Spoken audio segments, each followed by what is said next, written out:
Hey, what's going on, everybody? Welcome back in the channel. Saturday, April 27th, 2024. And about a week ago, I posted a teaser to a documentary that I was a part of regarding the eBay cyber stalking and harassment scandal from last year. If you're not familiar with that, eBay went through a huge scandal. It actually started a couple years ago. 60 Minutes did a news story on it last year, but I was filmed producing a production for what would be a documentary. Today is going to be a 15-minute long version of that. Hopefully this turns into an hour and a half or longer series, mini-series, or documentary movie. We have to wait and see how this pans out. It takes this long for stuff to be produced. It's amazing. So last week you probably saw the minute and 50 or minute 55 long teaser. Today is the 15-minute long version. So I'm going to cut this, jump right into that. Hopefully you enjoy it, and hopefully we get this into a longer full version or mini-series. And when we do, I'll update you guys if it's on Hulu or Netflix or wherever it ends up being broadcast, Peacock, I don't know. If or when it will come out, I will definitely update everybody. Enjoy it. It's about 15 minutes long. It's well worth the watch. I know it's from last year, but you guys will hopefully enjoy being updated on it with this documentary. Enjoy it. I was at the FBI where I had an office near the cyber squad, and one of the agents called me over and told me that he had gotten a call from a Natick police officer that he had worked with on some federal task forces. And he described a situation that led me to say, I'm not sure what that is.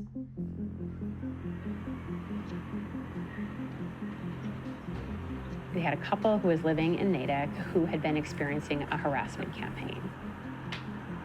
Natick is about as far away from Silicon Valley as you could possibly get. It's not a bustling hub for technology or big business. It's just a small, middle-class town. It is like a lot of suburbs of Boston. Many people who have lived there their whole lives. Ina and David Steiner live in Natick, Massachusetts, and they run the Ecommerce Bytes website, which has been around for over 20 years. Years ago, when e-commerce was in its infancy, they started this blog to talk about online sales platforms and review them and talk about developments in that area. And it became sort of a small but respected resource for advice and information. I knew Dave and Ina and Ecommerce Bytes before there was an eBay. They were my best source of knowledge of what other people were doing in the space I was in. Both of them were computer business reporters. That's all they wanted to do.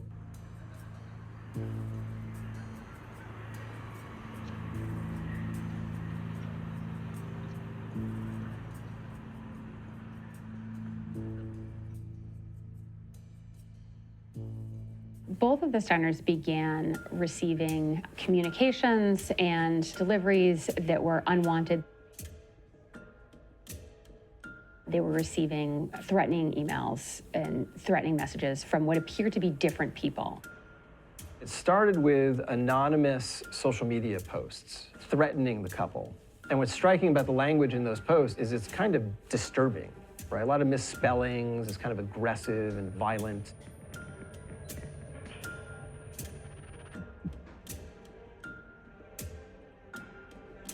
They received boxes of fly larvae and cockroaches.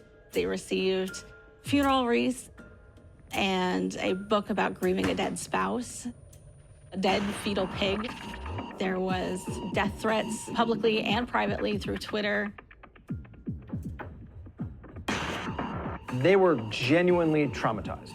They were terrified. They were sleeping in separate rooms.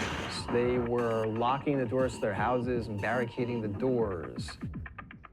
They installed security cameras around their home. They slept in separate bedrooms. They set up cookie sheets and other, pans and things like that near the door so that if somebody broke in, they would hear it and somebody would have a chance to try to run away. Ma'am, who is stalking him? We don't know. Every day we end up having to call the police because we're getting suspicious packages, unwanted deliveries made to our house, and we had a stalking incident on Friday. In 2019, I worked for the Natick Police, but I was assigned to a drug task force. But on my off time, I read through, the 60 to 80 reports that came in a week. I started to notice a pattern that each week we were receiving multiple reports from the Steiners. Reports keep coming in, they continue to receive packages, they continue to get doxxed online and things like that. The Twitter threats are going on. And roll on recorded line, where's the emergency? My husband is about to call too. He's in his car. We're being stalked, and he's out. I think he was on 135. He will let you know. He's being stalked. We have had stalking incidences. I'm Ina Steiner. It must have been late August of 2019. They're driving and they realize they're being followed by a car. They began to feel really concerned and started wondering if people were going to physically come to their house, if there was going to be some type of confrontation, if people were watching them. They noticed that there would be cars driving by their house that they didn't recognize, and the same car would go past. Then they noticed they would be followed when they would try to go to the grocery store or go to visit a friend. At one point, Mr. Steiner takes a photograph of the car as it passes him. I saw the report, I ran that license plate, and that came back to a rental car. I had a really good contact through the drug task force at the rental car agency, so I was able to contact them and get the information of the person who had rented the car. Imagine executives at a major American corporation getting together, conspiring to make your life a living hell. The eBay employees are accused of weaponizing the internet by harassing a Massachusetts couple who ran an online e-commerce newsletter. In federal prosecution, you see cyber-based harassment campaigns all the time. They usually stay on the internet, but not these guys. What these guys do is they come to Boston and attempt to break into the Steiner's garage to put a GPS tracker on the bottom of the car. They even practiced on a car in the eBay parking lot before flying over to Boston to try to do the real thing. They went to a hardware store and they purchased tools and equipment to try to break into the garage. And the goal was to get access to the Steiner's vehicles so they could put a tracker on it. They had a plan to kill the dog. The dog died years ago, as it turns out. But they picked it up from some online picture of Mr. Steiner with the dog, and they thought that there may be a dog there.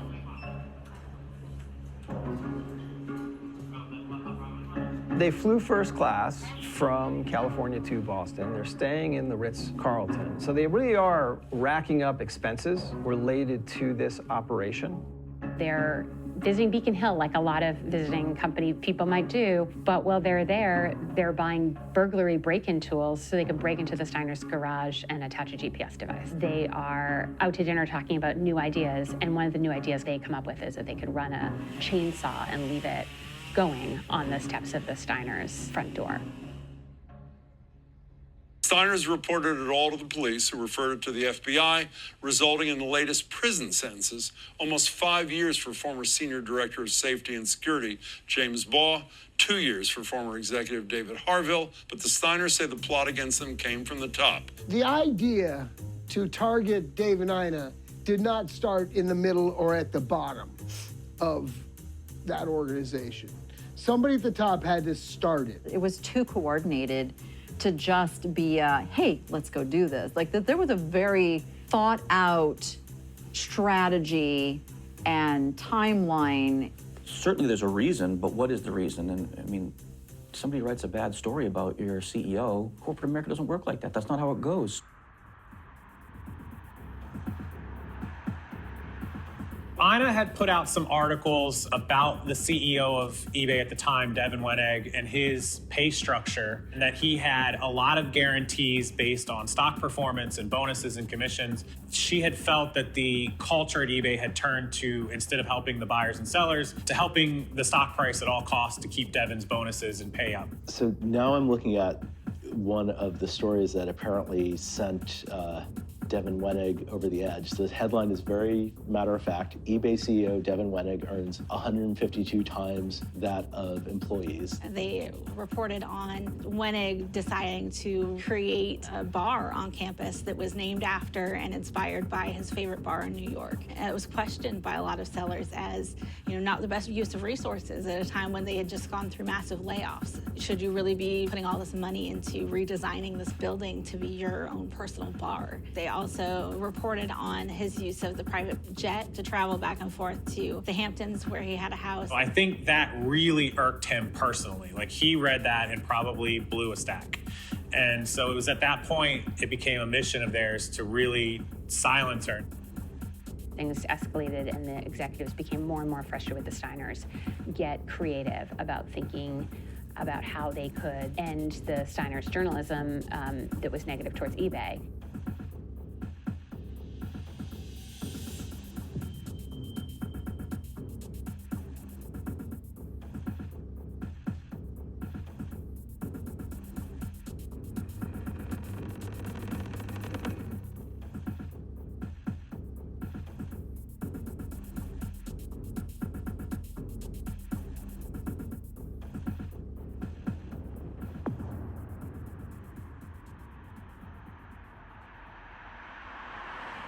eBay is a reputable company.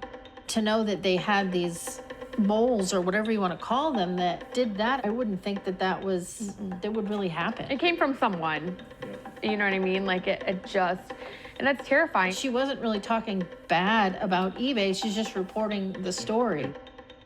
She wasn't the only one with those concerns. So you would think as a big company that you would be like, wow, you know what I mean? Let's think about these, let's hold on to these, maybe we can fix things. If eBay is paying its CEO a lot of money, she's going to say exactly how much they're paying their CEO. It's part of business, and it's part of... You're not going to send the CIA after them because they made you mad. And when your business is reliant on community, you have to take care of the community or your business won't make it. Yeah, you have to embrace the community, yeah.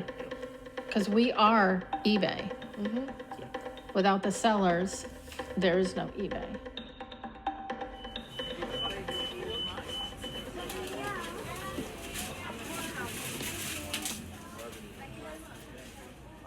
I think there was a lot of just real shock that things had gotten to this level, but not a lot of surprise. That's the thing. Because we'd seen over the years eBay becoming less and less involved with the community. And Ina Steiner's blog was voicing the concerns, was voicing the problems, and people were relating to that, and eBay didn't like it. Had you told me this story, I wouldn't have believed it. And I never would have thought that corporate tech or corporate anybody would go to this effort and expense and risk over an unflattering story. It's so far-fetched. All of our cases sometimes hinge on just one fine little detail that you pay attention to. But at the end of the day, it's just hinged on a lucky break. We charged 7 people. Charges basically revolving around cyber stalking and obstruction. 7 people who worked for eBay's safety and security unit, including 2 former cops and a former nanny, all pled guilty to stalking or cyber stalking charges. The 7 people that were charged criminally were all fired for cause. Wenig was not fired, and he was allowed to resign and keep his $57 million severance. Now, that former CEO, Devin Wenig, he left the company 3 months after the cyber stalking campaign began, but he's not charged. He's denied all wrongdoing in this case. His lawyers say his takedown comment about the Steiners was never intended to lead to anything like what happened. Devin walked away. He was forced to resign, or said he was, and they paid him $57 million. Let's give you $57 million to walk away. The CEO got a nice bonus out the door, and he landed on his feet and someplace else, and then the guy below him landed on his feet someplace else, making that kind of money. I was embarrassed to see how much energy we put into a case like this and on this department, and how many people are affected in this department. To see them involved in something like this, to leave with that type of package is just totally embarrassment. It's sad that they got away with it all.